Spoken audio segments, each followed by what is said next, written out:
Hey, what is up everyone? Diggin Dave here. So I actually just got in my car a few minutes ago. As I'm filming this, I got a call from my bank that I go to a lot. The bank manager, I'm not going to say his name for privacy, but he called me and said somebody dropped off a roll of quarters, just one roll of quarters, but he said all of the quarters are like from the 1960s, 40s, and the 1930s. So someone may have just dropped off a full roll of silver quarters at the bank, and he asked me, he's like, do you want them, Dave? I'm like, heck yeah, I want them. So I'm about to drive over to the bank right now. I'll go into the bank and get the roll, and when I come back out to my car, I'll let you guys know what the roll looks like. But in my 7 years of coin roll hunting, I've never found a full roll or a bunch of silver quarters at once. So fingers crossed, guys. I'm going to go pick up this roll from the bank, this roll of quarters. Oh, guys, this looks good. I am back in the car. I just got out from the bank. Here's what, they just had the one roll. I'm going to flip my camera around. But this end, I'm seeing a 1964. Let's look at the other end. The other end is a 1964 as well. I'm going to turn the camera on. It's kind of hard to focus. Let me turn the camera around. So guys, I'm in my car, so it's a little hard to film, but here's one end. Again, it's a 64, I can see. And then the other end right here, this is how the roll was when I went into the bank manager.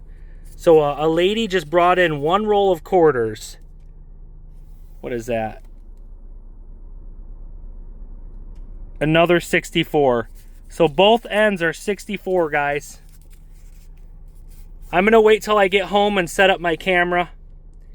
We're going to open up this roll live. I may have just scored a full roll of silver quarters. All right, guys. We'll get digging when I get home in my office.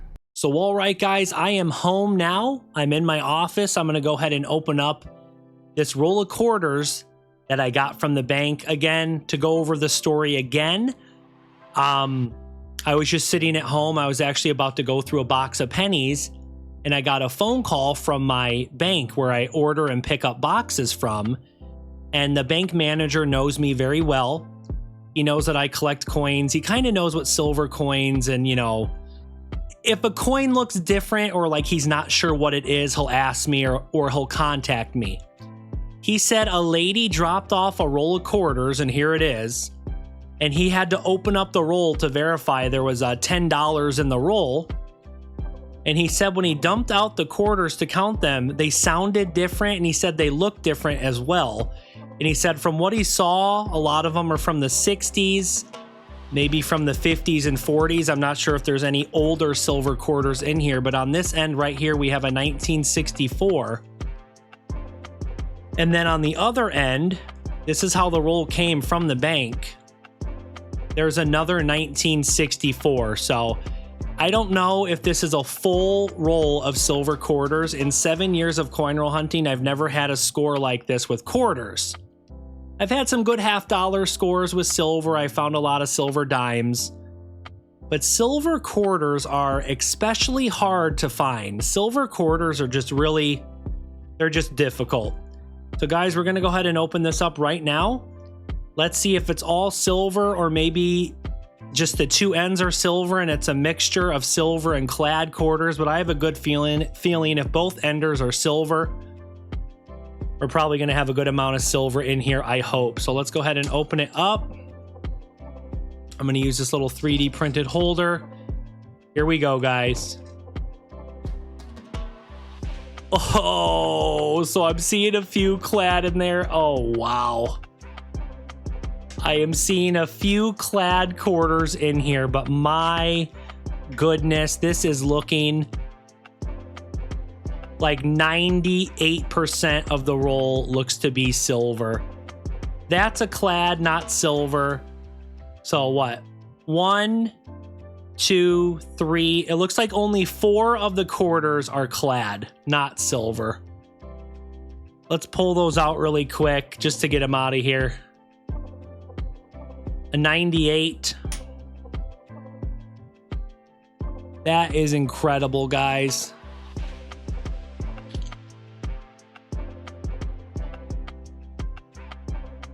Oh, bicentennial, I can check that for a double die.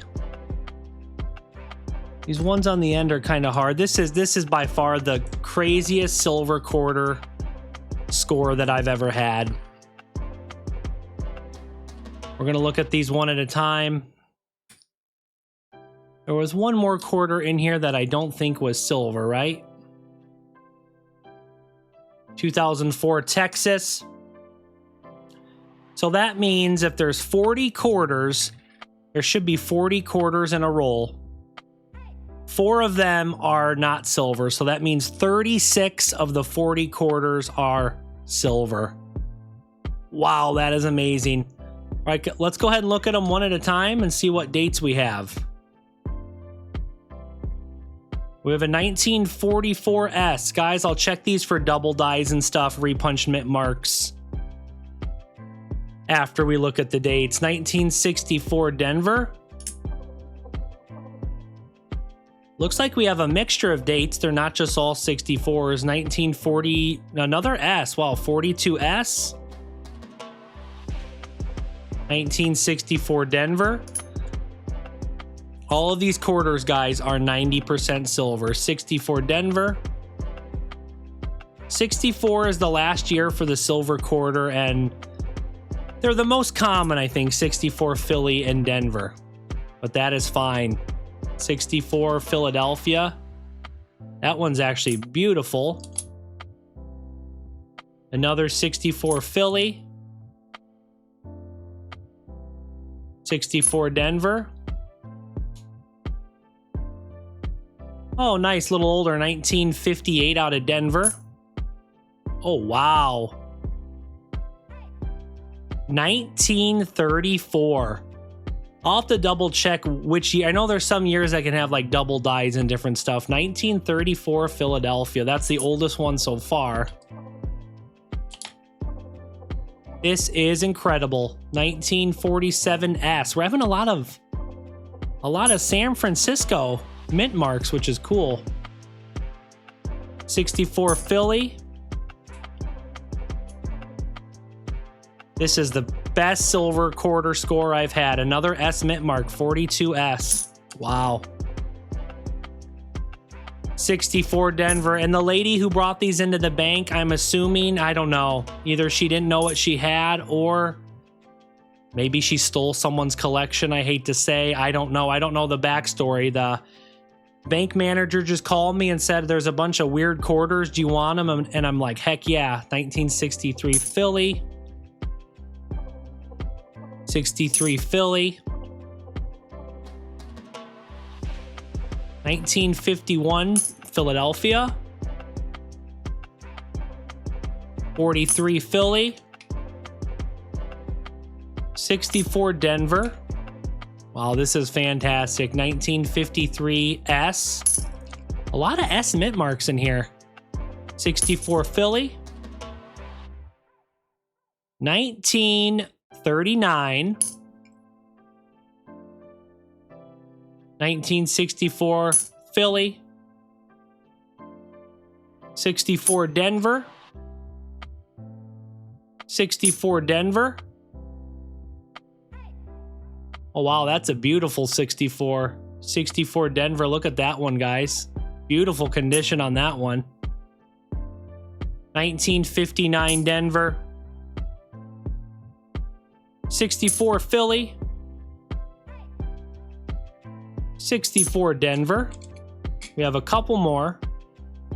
1944 Philadelphia. 1964 Philly. Two more, guys. 64 Denver. And that ender, 64 Denver. Guys, that roll had 36 silver quarters. Guys, I'm going to check these for double dies, maybe repunched mint marks. And then I'm going to look up the value for, as of, I'm filming this on July 8th. I'm going to look up the value for 36 silver quarters and let you guys know how much I have here in silver value for 36 silver quarters. That is incredible. Let me check these for errors, varieties, double dies, and stuff, and then I'll be back. we'll do a wrap up and I'll tell you guys how much 36 silver quarters is worth as of July 8th. So all right guys, I checked for RPMs, repunch mint marks, and double dies. I did not find any, but I recounted just to make sure. We did find 36 silver quarters out of one roll, so only 4 of the quarters were not silver. Let me pull up a silver calculator really quick and we'll see how much 36 silver quarters is worth. 90% silver quarters. Let's pull it up. All right, here we go, guys. So if I go right here, US silver coin melt value calculator, 1 silver quarter as of July 8th, 2024 is $5.60 in just silver. So let's see, how much is 36 silver quarters? $201.63 in 36 silver quarters. So just over $200. That is amazing. Like I said, I've never had a score like this before, guys. I've been coin roll hunting for over 7 years, and I've always wanted to find like a bunch of silver quarters in one score. This is by far the most silver quarters that I have ever found at one time in one roll. Hope you guys enjoyed this video. Make sure and like and subscribe. And until next time, keep on digging.